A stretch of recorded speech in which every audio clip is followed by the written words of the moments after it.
Beautiful song. It's real easy to sing. It's only got one line. So, well, good afternoon. Welcome to the Well. I'd like to start off by asking everyone to continue to pray for all the people in Las Vegas. It was a horrific act of violence. I mean, horrific. It was pure evil, what our president said, and that's true. It is. But it's very sad that people could have that much evil in their hearts to commit such an act of violence like that. People like that commit such crimes make it difficult for the rest of us to enjoy life ourselves.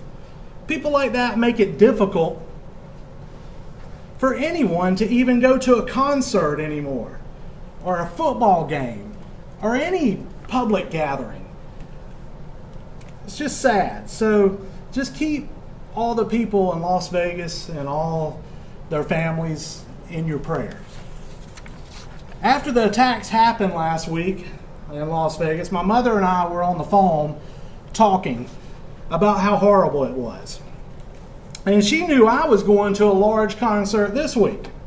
And she asked me to please not go. And there was a silence on the phone for a second. And then I said, "Are you crazy? Of course I'm going. Of course I'm going to go. Not because it's my favorite band, that's one reason, but because I refuse to live my life in fear. I refuse to let evil win. I refuse to let the enemy take control of my life." God did not intend for us to live in fear. John 10:10 says, Jesus said, "I have come that you might have life, and that you might have life more abundantly." It says that God wants you to have life more abundantly. We cannot let fear win and not go to that football game. We cannot let fear win and not take that airplane ride you've always wanted to take. We cannot let fear win and not go to any public gathering or concert. What's that old saying? A life lived in fear is a life not worth living. And it's true. It's 100% true. Experts did research on elderly people, and they asked them the same two questions.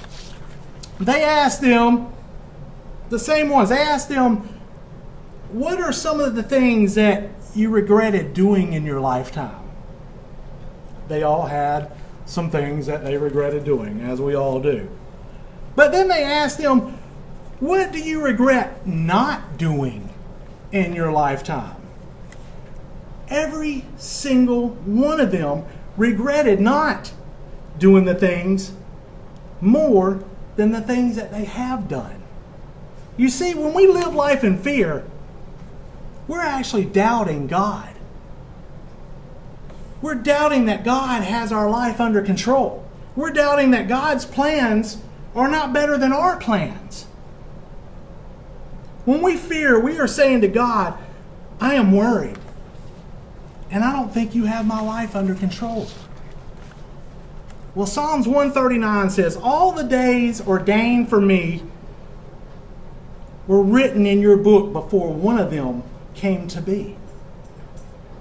God already has your life planned out. And believe me, it's way better than any one of your plans. All you have to do is just trust Him. And don't worry and don't doubt. If you've lived life in fear before and worried and doubted, it's okay. It's okay. We all have.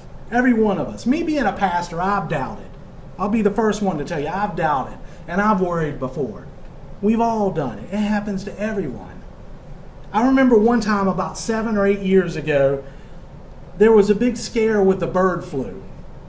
I don't know if any of you guys remember that in here, but there was a big scare. My wife and I used to go to this Catholic church in Savannah.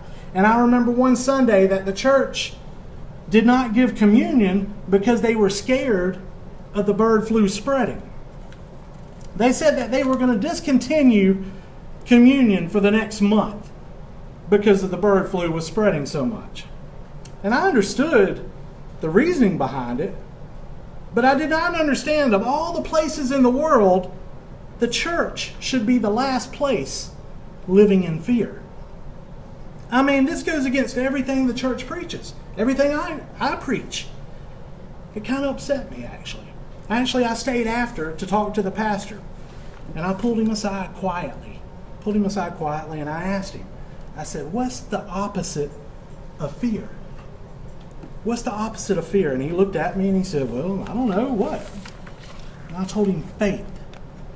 Faith is the opposite of fear.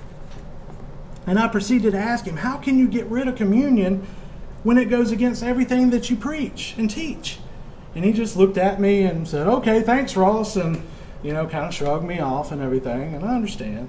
And then next week I went back, and we had communion again. I don't know if it was because of me or what. All I know is we had communion again. You see, fear is the biggest scam that the enemy has going. He wants you to spend your whole life living in fear. Spending your whole life not ever really enjoying life. Not ever really enjoying all that life has to offer. You always wanted to ride that horse,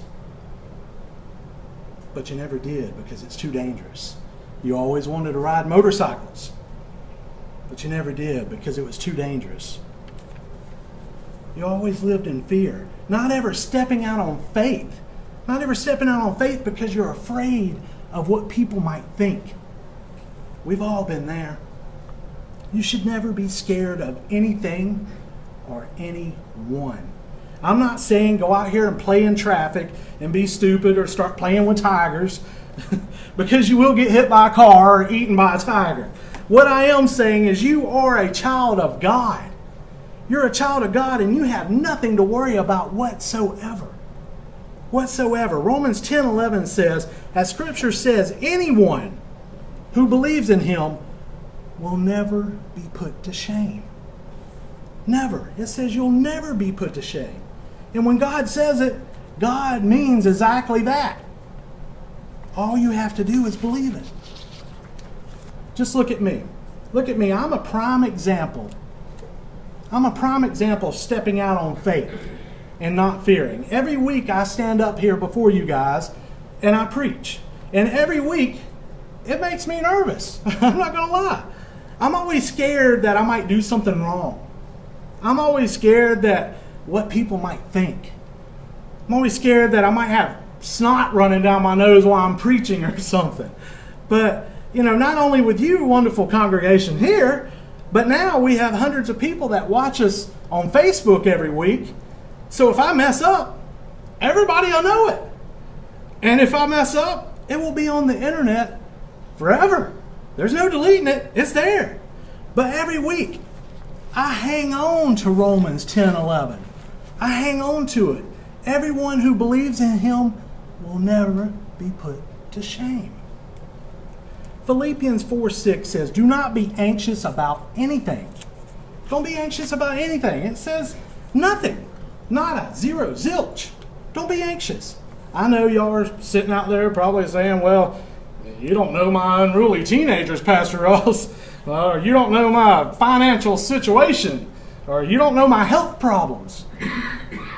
But the Bible does tell us not to worry about any of these things. Don't worry about any of it. But if we keep reading in Philippians 4:6, it says, but in every situation, by prayer and petition, with thanksgiving, present your request to God. With thanksgiving, it says. I heard a pastor one time say, if all you do is pray for things that you need and never thank God for the stuff you have, you will always be anxious. Always. You will always be anxious chasing after that next thing, chasing after that new car you've always wanted. When you have a car, that works perfectly fine. Or chasing after that job you want. When you have a job that's really good. You see, all of these things are of the world. They're all of the world, and none of these things matter. None of them. C.S. Lewis says, don't let your happiness depend on something you may lose. God is the only thing you will never lose in this world. God will never leave you. God will always protect you, and God will always be there for you. You see, here's the best thing about God. Here's the best thing about Him. God can't lie. God can't tell a lie.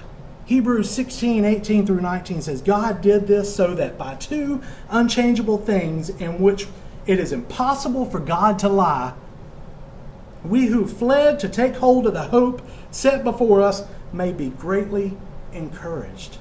So when God said that He will always protect you, there's no reason to fear. There's no reason to fear whatsoever. Romans 8:31 says, if God is for us, who can be against us? No one and nothing. Fear is the number one reason why people don't come to God, why people don't go to church. They think that God can never forgive them for what they've done in their past, or God can never forgive them, or God thinks that they're not good enough. They think that church is some elite club that you have to qualify for to get in. Have you ever heard someone say that church is just a hospital for sinners? It's true. And here we are, sitting here, trying to get better. So many people live their lives in darkness because they're afraid of the light. They're scared. They're scared that their deeds might get exposed. People that are in the dark don't understand that the enemy holds you captive by the bad things that you've done in your past. People that are in the dark don't understand that life could be so much better. People that are in the dark don't understand that they could be set free. Free from fear that holds you captive. Free from worrying. Free from anxiety. Free from sin. Free from death. John 11:26 says, and whoever lives by believing in me will never die. Jesus was sent here to open the eyes of the blind, to open your eyes, to open my eyes, to open all of our eyes so that we can see that this world is just a lie. It's just a lie, that everything we see here is just a ploy from the enemy to make us worry, to make us anxious, to make us scared, to make us forget that we are a child of God and we have absolutely nothing to worry about. You see, we spend our whole life fearing God and turning from Him and running from Him. When if we just surrender our life to Him, then and only then will we truly have life. We'll truly have life if we just surrender. Luke 9:24 says, for whoever wants to save their life will lose it.